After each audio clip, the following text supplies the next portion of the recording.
अगर आप एक बढ़ते हुए बच्चे के पेरेंट्स हैं तो ये वीडियो आपके लिए है। बच्चे में कुछ आदतें शुरू से ऐसी डेवलप कीजिए कि उसके एडल्ट होने तक, मतलब उसके 18 साल के होने तक इसमें ये आदतें व्यवहार रूप में आ जाएं। नहीं तो हो सकता है कि इन आदतों के न डेवलप होने के रीजन से उसमें कुछ कमियां रह जाए, जिसका भुगतान उसे बाद में करना पड़े।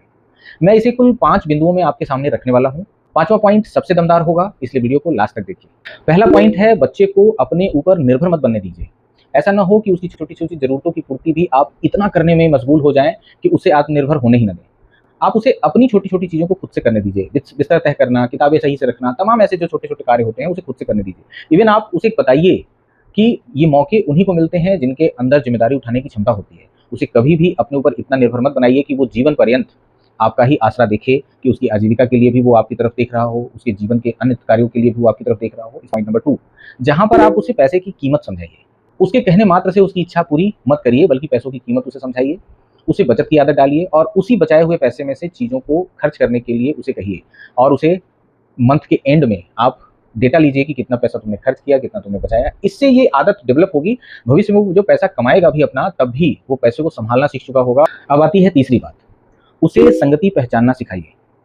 हम लोग सामान्य तौर पे केवल ये कह देते हैं, इससे दोस्ती मत करो, उससे दोस्ती मत करो। उसे वाजिब कारण आज तक मिला ही नहीं कि मम्मी पापा क्यों कहते हैं कि इससे दोस्ती करना है, इससे दोस्ती नहीं करना है। अच्छी संगत और बुरी संगत का अंतर समझाइए। तो उससे सिंपली पूछिए कि कौन सा काम आप ऐसा करेंगे जो 10 साल तक कंटिन्यू करते रहे तो आपको बेनिफिट होगा, 10 साल तक करते रहे तो नुकसान होगा। वो अंतर को खुद बताएगा, और ऐसा कोई करता हुआ दिखाई देता है तो उसी आधार पर आप उसे बता सकते हैं कि ऐसे लोगों की संगत की जाती है, ऐसे लोगों की संगत नहीं की जाती है। जब उसे उदाहरण से पता होगा तो वो संगति पहचानने में कभी दिक्कत नहीं करेगा। अब हम लोग बढ़ चले हैं अपने महत्वपूर्ण बिंदुओं पर। तो चौथा पॉइंट ये है कि सीखना कभी बंद नहीं करना है। कारण स्पष्ट है, दुनिया हर क्षण बदल रही है। जो सीख रहा है वही जीत रहा है।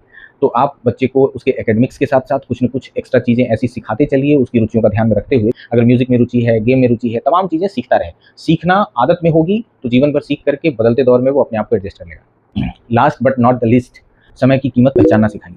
बच्चे को ये पता होना चाहिए कि समय बहुमूल्य है। उसके द्वारा जो पैसे खर्च हो गए, पॉकेट मनी उसकी खर्च हो गई, वो तो नेक्स्ट मंथ फिर से मिल जाएगी, लेकिन जो समय खर्च हो गया वो दोबारा नहीं आएगा। चौथा पॉइंट यहाँ पर आपके लिए काम करेगा उदाहरण देने के लिए, कि अगर आपने 1 घंटा कोई चीज़ यूँ ही समय बर्बाद किया और 1 घंटा किसी स्किल को सीखा, तो ये स्किल आपके लाइफ टाइम काम देगी। आज का छोटा-छोटा समय बचाना आपके भविष्य के लिए कितना इंपॉर्टेंट होगा। इन सारे उदाहरणों के साथ आप बच्चे को समय प्रबंधन सिखा सकते हैं, समय की कीमत समझा सकते हैं। बच्चे को पता होना चाहिए कि आज की छोटी-छोटी आदतों के लिए लिया गया फैसला कल उसका जीवन निर्माण करेगा। तो बच्चे को क्रमशः ये पाँचों पॉइंट, कि कैसे उसे आत्मनिर्भर बनना है, कैसे उसे पैसे संभालने हैं, कैसे उसे संगति पहचाननी है, कैसे उसे हुनर सीखने हैं, और कैसे उसे समय की कीमत समझनी है। अगर आप भी चाहते हैं कि आपका बच्चा केवल पढ़ाई में नहीं बल्कि लाइफ स्किल भी सीखे, ऐसी ही ज्ञानवर्धक पेरेंटिंग टिप्स के लिए और लाइफ लेसन्स के लिए चैनल को फॉलो या सब्सक्राइब कीजिए।